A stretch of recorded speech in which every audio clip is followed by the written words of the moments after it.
Hello everybody, it's time for another ProGuides video. My name is Trey and I'd like to welcome you back to the channel. In today's video, we're going to be going over some ways you can increase your chances of winning more pistol rounds.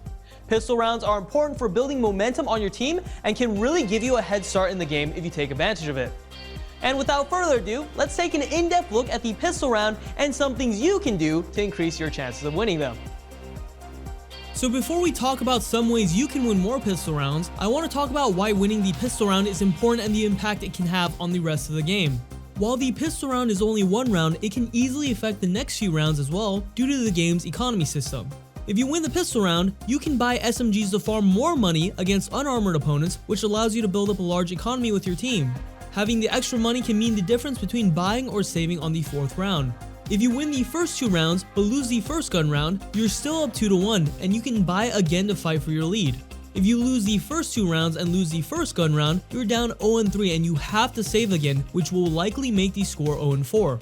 The pistol round is a big momentum swing and winning it can put your team in a stable frame of mind. After thinking about it that way, doesn't the pistol round seem a lot more important?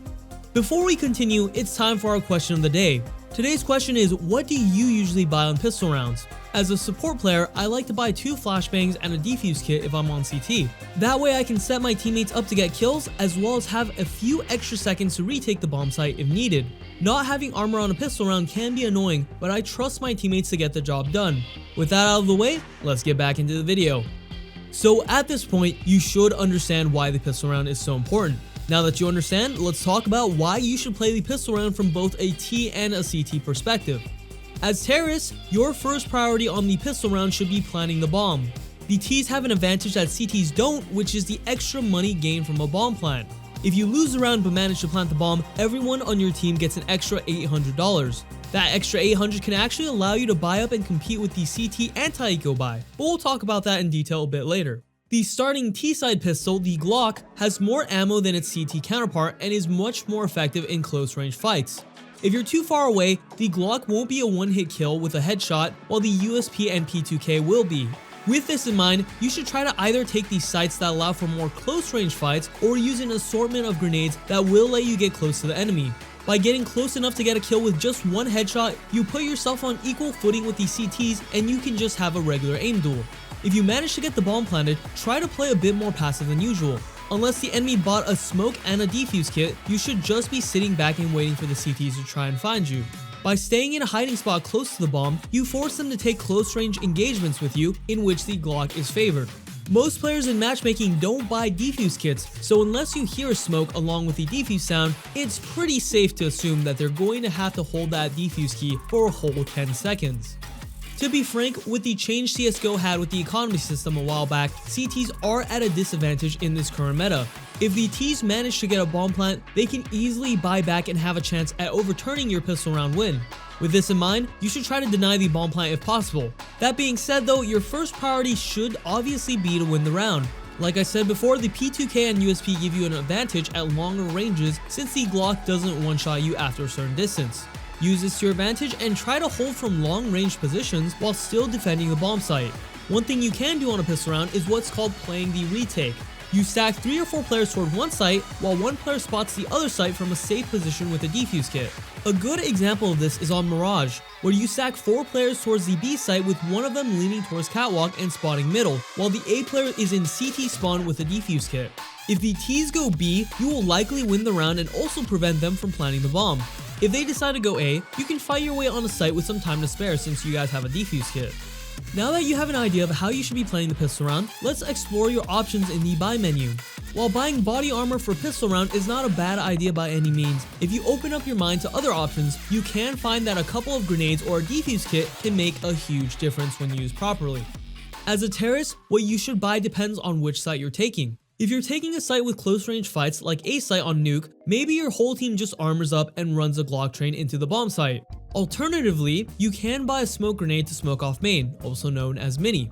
By using a smoke on pistol rounds, you can cut off certain positions that would allow the CTs to take long range fights against you with their USPs and P2Ks. For example, if you smoke off heaven on the B side of Overpass, you are more likely to have shorter range engagements when taking the site since you took away the angles where their pistols are the most favored.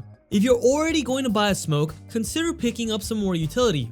Using your flashes to blind your enemy as you push is another great way to allow you to get closer to CTs and take close range fights, as well as set your teammates up for easy kills. Alternatively, you can use a Molotov to force the enemy out of annoying positions that are hard to deal with. A great example of this is Pit Inferno. Highly explosive grenades are always an option as well, but if we're being honest here, a Molotov or some flashes are far more useful on the T side for pistol rounds. As far as upgrading your pistols go, the P250 is always a solid choice if you only need a smoke and a flash, since it can kill in one shot at the same distances as the USP MP2000. A common tactic back in the day was for one player to buy a Tech 9 and drop it to an armored teammate. This was called the Raid Boss, because the Tech 9 plus armor was a very powerful combination. Even though the Tech 9 has been nerfed since then, I think the Raid Boss is still very much viable. If you have a friend who is really good with a Tech 9, try dropping him one and buy a smoke or a flash. You may be surprised about the results. The CT approach to the pistol round is a little different from regular rounds, due to the way that your utility is used. You won't have as many grenades to work with, if any at all, so you need to use them wisely. I personally recommend that you have one person on your team with a defuse kit, so that you'll have a few extra seconds to retake the bomb site, which can be important since it's a lot easier for the enemy to move around with pistols in their hands. Combined with a smoke grenade, the defuse kit on the pistol round is very effective. Since it's a lot harder to spam smokes with a Glock or any other pistol, the enemy is less likely to hit you while defusing, and you could get a lucky defuse. Flashes are also a great way to delay pushes and set your teammates up for easy kills at long range, so that's something to consider as well. Incendiaries and HE grenades are great if you're playing a site like B on Mirage, where there's a lot of close range fights and the terrorists have to enter the site through a very narrow choke point. You could also save those grenades for the retake if you know where they're playing. Again, for upgrading your pistol, I don't think it's as important since the USP and P2000 can one-hit headshot at long range. That being said though, I have seen a few teams do a raid boss with a 5.7 with some success, so if you want to try it, I won't stop you. Ultimately, you have a lot of options and you should consider your team's plan for the round as well as your own position to decide what to buy. There really aren't any wrong answers. Let's talk about what you should do if you end up winning the pistol round. The pistol round win is only important if you manage to play the second round correctly as well. I'll give you a very brief overview of what you should be doing from each side. If you want the pistol round as a T, you have it easy. In most games, CTs will full save the second round so that they can full buy with rifles the following round. Since this is the case, you're likely up against unarmored opponents. In this scenario, I recommend that you buy mostly SMGs and maybe a rifle or two if you want. It's important to group up and take fights together with the SMGs, so that if you lose an aim duel with the pistols, it's easy for your teammates to trade you. If you split up and die one by one, you can easily throw away what should have been a free round. Even at the professional level, rounds that should be guaranteed are lost on very rare occasions. If you buy a Galil or an AK, try to stay towards the back and take longer range fights where you're more favored against the pistols. However, ideally, it is better if the SMG players get the most of the kills since their kill reward is higher. Having that extra $300 in your pocket allows you to get an extra smoke, HE grenade, or flashbang. As a CT player, playing the second round is a bit more complicated since the economy in this situation favors the T side. If you're able to win the round without the enemy team planting, then you should be okay. Because they didn't get that extra 800, they likely won't force up and try to win back. Buy up some SMGs and grenades and take mid to long range fights to avoid being run over by a horde of Glocks and P250s. If you did let them plant though, they will likely be forcing up with some rifles and SMGs of their own. If this is the case, try to buy as many rifles as you can and play together with your teammates. If you let yourself get run over by some Galils, your efforts in the pistol round will be economically ruined. They aren't going to have a lot of grenades to work with, so just try to stay alive and avoid taking fights by yourself. Your teammates will appreciate your efforts. For this last part of the video, I just wanted to give some quick tips regarding some things that didn't fit into the other categories early on. Firstly, you should go for headshots as much as possible. Pretty simple enough. Unless you have an upgraded pistol, it's going to take a lot of body shots to get a kill if your opponent has armor. Secondly, you should be moving around a lot when you have a pistol. Pistols are still very much accurate when you're moving, so trying to move back and forth while you're shooting makes it much more difficult for the enemy to hit you.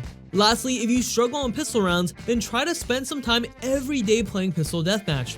Pistol Deathmatch is not only a great way to practice your aim and movement with pistols, but other guns as well, so definitely try it out. With that being said, that's going to be the end of this video. Hopefully this video allowed you to gain a better understanding of how the pistol round works and how you can win it more often. If this advice helps you improve and win more pistol rounds, leave a comment down below. Please be sure to like and subscribe and hit that notification bell so that you don't miss any new content from the ProGuides team. If you want to take your game to the next level, then feel free to head over to ProGuides.com. You'll have the ability to work with our expert coaches to get personalized experience for improving your own gameplay. If you want to brush up on the basics, we also have a handful of courses available for you. Best of luck in your competitive matches and have a great day.